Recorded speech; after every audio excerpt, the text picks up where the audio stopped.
Good morning दोस्तों।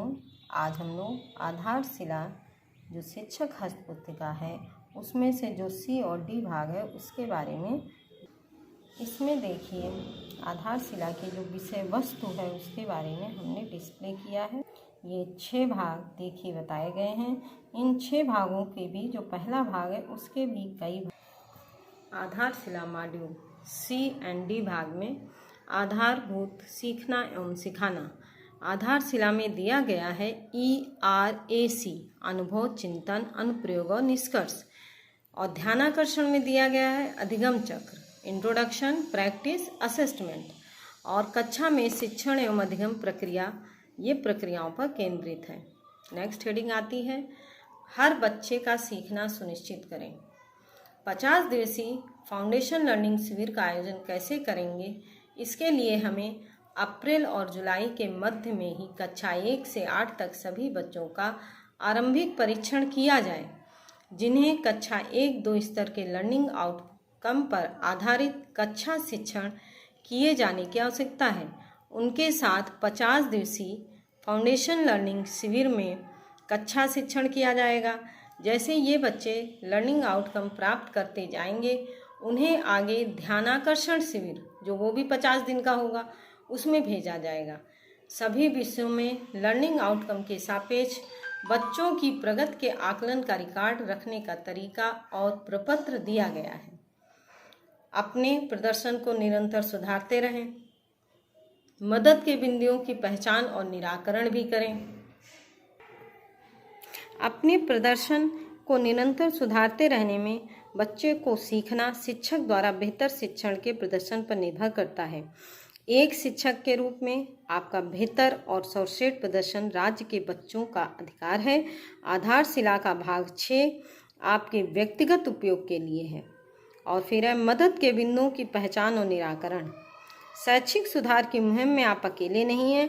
अपने सहयोग के लिए ARP हैं जो नियमित अवधि पर स्कूलों का विजिट करेंगे।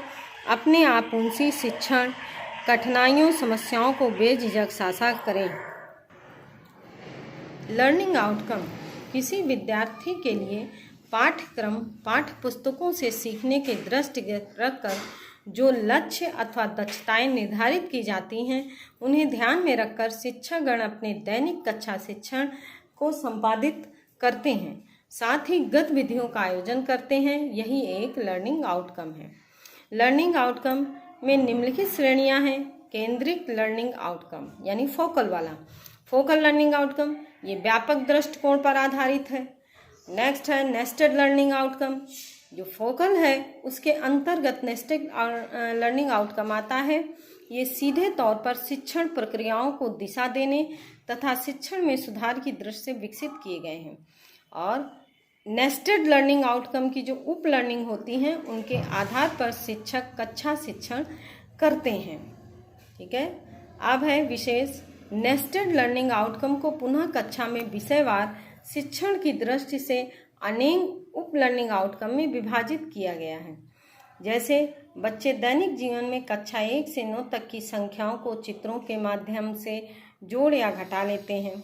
बच्चे अपने पास पड़ोस की वस्तुओं, पशु पक्षियों के नाम तथा उनके बारे में अपनी भाषा में बता लेते हैं। अब लक्ष्य और आकलन संकेतक के कई उदाहरण प्रस्तुत किए गए हैं, जिनमें भाषा और गणित का लक्ष्य आकलन है। और ये कक्षा 1 से 5 तक का है, विषय भाषा और गणित का। जैसे उदाहरण के तौर पर देखिए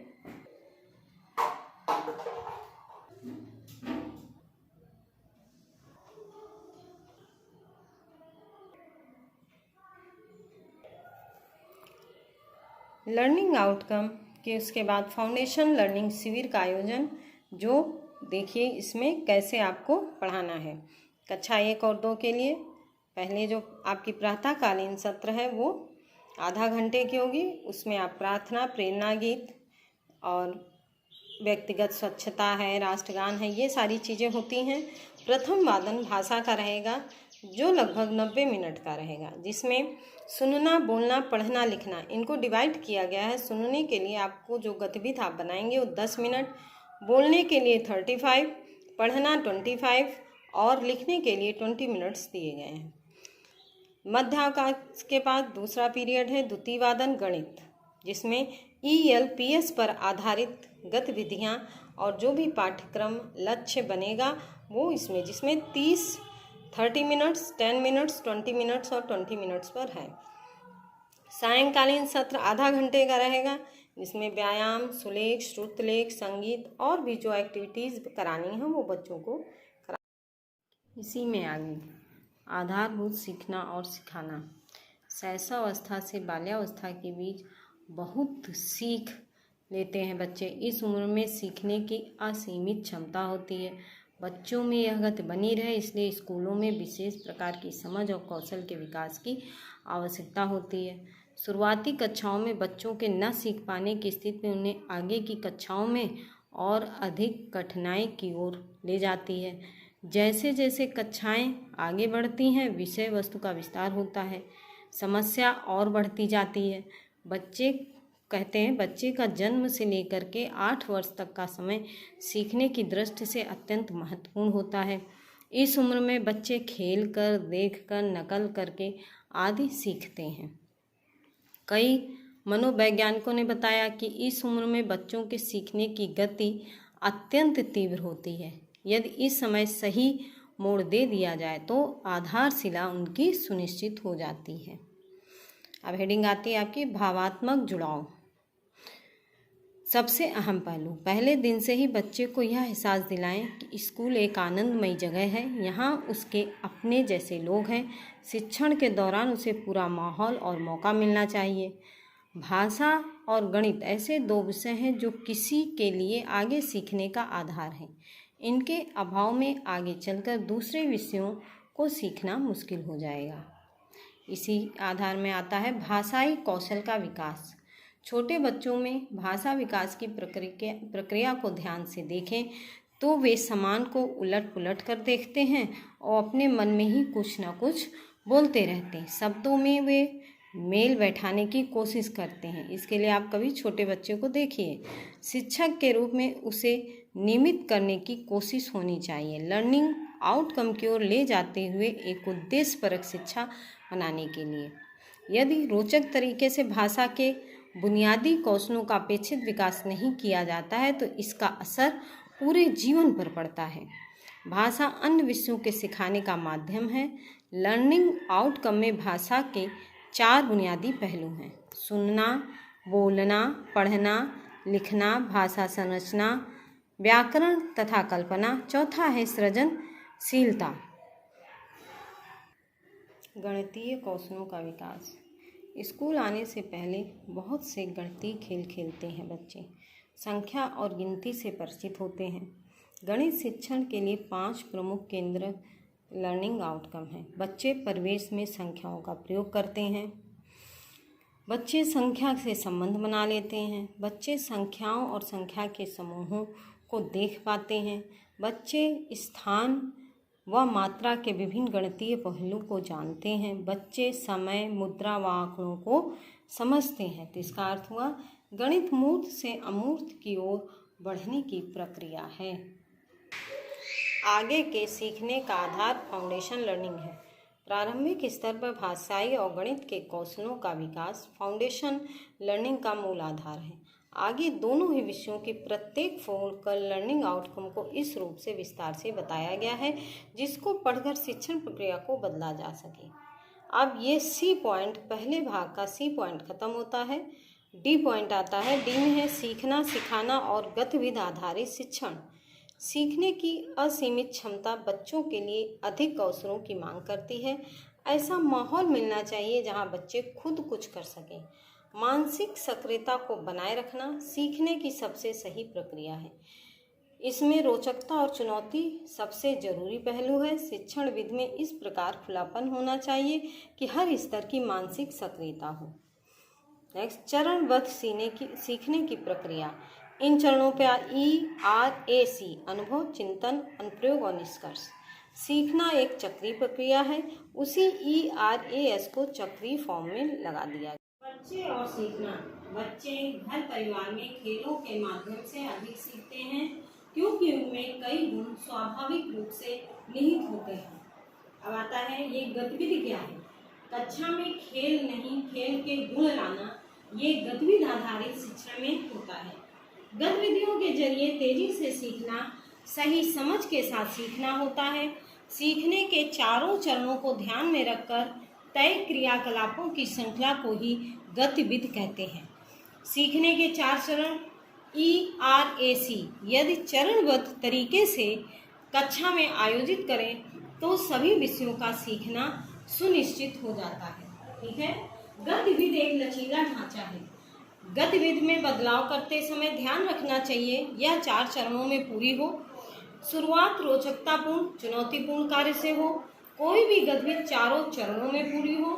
गतिविधि सीखने के लक्ष्य लर्निंग आउटकम पर आधारित हो। बदलाव निम्नलिखित आधारों पर किया जा सकता है। स्तर व विषय के अनुसार एकल गतिविधि को छोटे समूह में, लिखित को मौखिक बनाना, मौखिक गतिविधि को लिखित बनाना।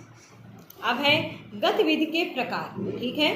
गतिविधि के प्रमुख प्रकार हैं मौखिक, लिखित, सामग्री आधारित और ICT आधारित।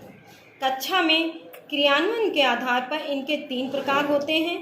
एकल, छोटे समूह और बड़े समूह या पूरी कक्षा के साथ की जाने वाली गतिविधियाँ।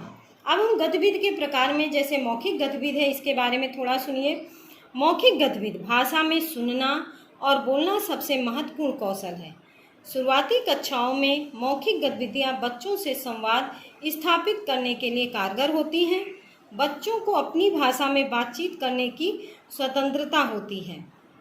नेक्स्ट आता है, हाँ एक चीज़ और, मौखिक गतिविधि को 10-15 मिनट तक कराना उचित होता है क्योंकि इसे अधिक देर तक करने से बच्चे उकताने लगते हैं। नंबर 2, लिखित गतिविधि। बच्चे अपने घर और आसपास वातावरण में लिखित भाषा से अवगत होते हैं और पढ़ने से पहले भी उन्हें ज्ञात होता है कि लिखित भाषा अर्थपूर्ण है क्योंकि घर और बाहर में अपने से बड़ों को लिखित भाषा का अर्थ ग्रहण करते हुए वे देखते हैं। छोटी कक्षाओं में उनकी मांसपेशियां विकसित नहीं होती, इसलिए उन्हें लिखना सिखाने से पूर्व पहले कुछ अभ्यास कराना जरूरी होता है। ठीक है। शिक्षक के पास प्लानिंग एवं बच्चों की मदद के लिए समय होता है। इस समय का उपयोग वह आगे के काम को प्लान करने एवं सीखने के पीछे छूटे बच्चों की मदद में कर सकता है। बच्चे को खुद करने का अधिक मौका होता है, इसलिए लिखित गतिविधि 20 से 25 मिनट तक प्रभावशाली तरीके से चलती है। सामग्री आधारित गतिविधि ऐसी गतिविधियां जिनके दौरान किसी प्रकार की ठोस सामग्री या चित्र आदि का उपयोग होता है, यह सामग्री आधारित गतिविधि कही जाती है। ठीक है। इसमें सीखने में बच्चे अधिक देर तक यानी 30 से 40 मिनट रोचकता से लगे रहते हैं। यह स्थायी और अधिक मज़ेदार होती है। शिक्षक के पास बच्चों को सहयोग करने का मौका होता है। ICT आधारित आज के समय में शिक्षण का सबसे सुलभ और महत्वपूर्ण माध्यम है मोबाइल। कंप्यूटर के जरिए बच्चों को विविध प्रकार के सीखने की सामग्री सुगमता से उपलब्ध कराई जा सकती है। जैसे दीक्षा पोर्टल पर बच्चों के सीखने के लिए कई ऐसी सामग्रियां उपलब्ध हैं और उन्हें QR कोड दिए गए हैं और शिक्षण समय समय पर QR कोड को स्कैन कर डिजिटल सामग्री प्रस्तुत की जा सकती है। अब आता है क्वेश्चन, गतिविधि कैसे बनाएं। गतिविधि बनाने के कई बताए गए हैं। वस्तुओं के सहारे, परिस्थितियों के सहारे, परिचित गतिविधियां, लर्निंग आउटकम से जोड़ना, पाठ्य पुस्तक के किसी पाठ में लर्निंग आउटकम पहचानना। इतना सब आप लोगों ने पढ़ा। ये आपकी आधारशिला मॉड्यूल्स का C और D पार्ट्स है और इसमें जो है यदि आपको ये आधारशिला मॉड्यूल का ये पार्ट C और D पार्ट्स आपको पसंद आया है तो इसे जो है आप सब्सक्राइब और शेयर करें। धन्यवाद।